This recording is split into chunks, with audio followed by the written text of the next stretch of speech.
I think that there are fundamental issues of security. I think education, health. These are big foreign policy. This sets the boundary conditions under which business works. But again, the world's moving fast. There's it's a multipolar world. Businesses are operating in multiple countries at one time. So all of those assumptions change. So how government governs in a world that's changing that quickly, I think is going to have to be, you have to keep modernizing it, because it just keeps changing. And that's a part where I think government will also have to change, like businesses, and what is the relevant parts of government. And I think government will always be relevant, but how it works will be different just because of the context. So that speaks again to your notion of agility, obviously linked to the metabolic rate, and it seems to be something very hard for governments to be.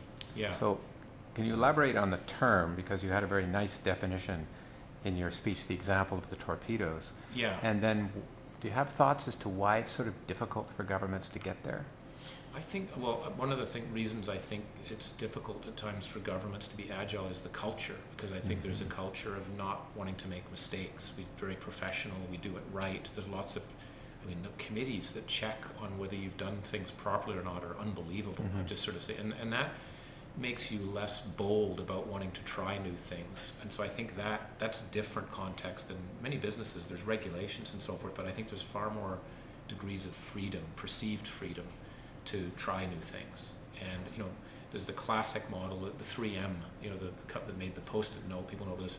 They almost drive it into their business model to say, we have to have in 5 years 30% of our revenue is coming from businesses that don't exist today. They force innovation in as a part of a metric to keep them going. And that's, I think, when you're in government, there's a more complex set of objectives. In business, we're trying to improve profit or market share. If you're a government, you've got multiple objectives. And so I think that makes it it's more difficult to measure it, right? That doesn't mean, though, that we shouldn't change it or modernize it. I have to tell you, I'm sure everybody in the room, when you speak of risk, is saying, yeah, but the real risk I face is political risk. Right. And that is always seen to me as the huge challenge for public servants. To be innovative, to be willing to make mistakes and take risk, but there's a huge cost potentially at the political level. Yeah. And it is. But this is where I think I go back to when someone asked a question, and the audience was very good about this resilience point, right? About how can you build trust or build the barrier so that if you're hit by a torpedo, you survive, you don't go down. And that's where I think, I think what we have to do is say, the public sector shouldn't be blamed, or the politician shouldn't be blamed. It could be, we're trying to do something here. Whoever is the government has to deal with it. Let's explain to people how that works. It isn't that the political party got it wrong. We're trying to drive things. So right now it's not nuanced enough. It's all clumped. So if a public sector person makes a mistake, then maybe people think the political party made a mistake, and that's a too naive, simplistic view. So we got to explain to people that listen, there's a government is in operation to make things happen. Yes, there's a political party, but because they make mistakes, it doesn't mean that the political party, you know what I mean? And that may be naive of me to say it, but people have to be able to explain the role of each of the different groups. And I think have to say that people do make mistakes, and that's normal. And you know what? The government is going to make mistakes, and they aren't going to be innovating enough if they're not making mistakes. And don't throw stones in glass houses. I bet you've made mistakes. We've made mistakes. Yeah. And so I think there has to be a better understanding of that. And I don't. Again, I'm sure that's been tried many times, but that's where I'd be. Is that the notion of the trust bank? Could you explain what you meant by that? Yeah, by trust, what I mean by that is that I think every organization, government, business, social sector, you're going to have a crisis. Some stuff happens. I won't use the bad word, stuff happens. And what I think you need to do is recognize that, and then have what I call a safety valve, where people will go, okay, that happened, but I have a relationship with that institution to know that is not their character, it's just a mistake. but you've got to build that relationship. You've got to build it. You have to invest in that so that people know that. If you do it after it's happened, it's not going to work. So that's what I think a lot of businesses now, and I've seen with some governments, are very focused. Who are our key stakeholders, and what is the level of trust we have? Edelman, the public relations firm, actually measures that. If you're a company, they can say, if I'm a mining company, what is my relationship to mining cities in Africa? They can measure that. And what you'll find is some mining companies focus a lot on education. We educate our workers, we educate their kids. It helps because then they can work our machinery. But the benefit is we're investing in the community. It helps. So when something does go wrong, people go, these guys aren't all bad guys. They're actually building something here. They've educated our people. Yes, a mining accident occurs, but they understand the context. So that's what I mean by a trust bank. We like to think, or people will tell us, that citizen trust in government is declining. Yeah. How do you respond? How does a public servant respond to that? Well, I think that I think part of it is, a good part of it is actually unfair because people are mixing up the politics with actually what the public servants do. I just think people meld that too much together. They don't think that, when you wake up in the morning and you listen to the radio, that's because we have good regulation on that. The food we're eating at breakfast has been, because we've got very good safety standards. Who's putting that in place? That's the government. Sure. You've heard the story before, but I don't think we're explicit enough about explaining that's the core of the public servants are making this happen. Our safety, the roads, everything working. I think where people get upset is when there's people who are, they're not making decisions. Political parties decisions aren't being made, or there's a crisis, there's some scandal that's actually occurring in that group. I think in the US, the big thing is the fact that Congress can't work. The place can't make decisions. That really irritates people.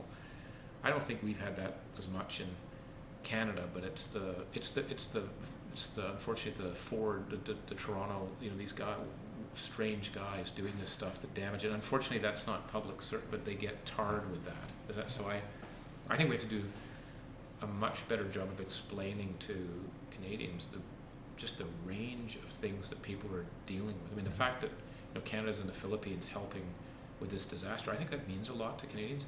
That's the public service that got that figured out, how to make that happen. This, as I said, free trade agreement, which is a massive thing. I mean, I go around the world, so many countries that have been negotiating so-called free trade agreements for 15 to 20 years.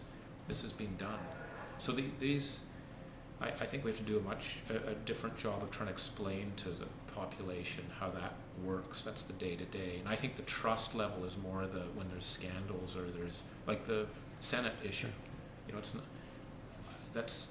It's unfortunate that that's distracted people from what the 99.9% of what's actually happening.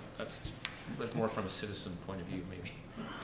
You made a point of saying that diversity is, I think you said, an advantage for government as opposed perhaps to the private sector. Is that what you meant? And if so, why? You mean in terms of the different backgrounds of people? Well, our ability to kind of leverage it, I thought. Yeah. You were saying. Yeah. I mean, I just think diversity is also important for the private sector too. But I do think that what I meant by that was, in the public sector, you have such a complex set of issues to deal with. Everything from the Coast Guard to agriculture policy to the military.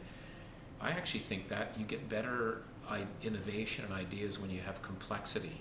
People can learn from each other, and that's what people are doing more and more of, right? You see businesses that are now meeting with completely unrelated businesses. That's why I said about the pharma company wants to be with media people, not because they're going to be a media company, but because they'll have different ideas. And I think that one of the strengths government has with the diversity of issues you have is you can bring together very different people, and you'll have much more creative ideas and solutions.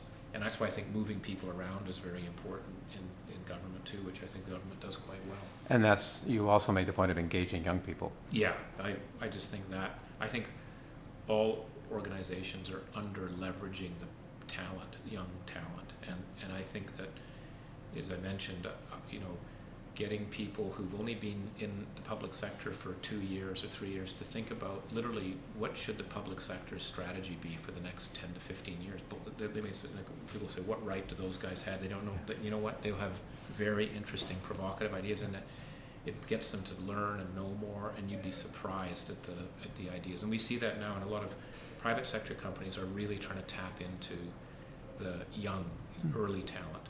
I always, as I said, in McKinsey, we actually have some teams that are, they can't be old. If I probably believe, but they can't. They have to be young, that are coming up with ideas to reinvent who we are. Yeah. They do that, and we also have, the other thing we do is give younger people bigger roles early. Not all the time, but you'd be surprised at how well people can do. So don't be linear. I think the other thing is give, so I'll give you an example of this. It doesn't even have to be in the line, like I'm going to promote this person faster. It may just be an issue, and it may be an emergency. Let's say it's the Philippines. Let's say that there's this Philippines issues come up, or a flood in Alberta, and all of a sudden that wasn't in the plans. The Canadian government has to deal with it. Why don't you grab a couple of 28 to 32-year-olds and say, you guys are going to figure out what we're going to do here. Yeah. You got to do it. So you're giving them a project that's you'd be nervous about, but I'll tell you, they will grow like you haven't believed. And I think, unfortunately, in this world with so many great, there's lots of those opportunities. So give those to people, or have two teams, have a senior team and but give them the chance to do something different.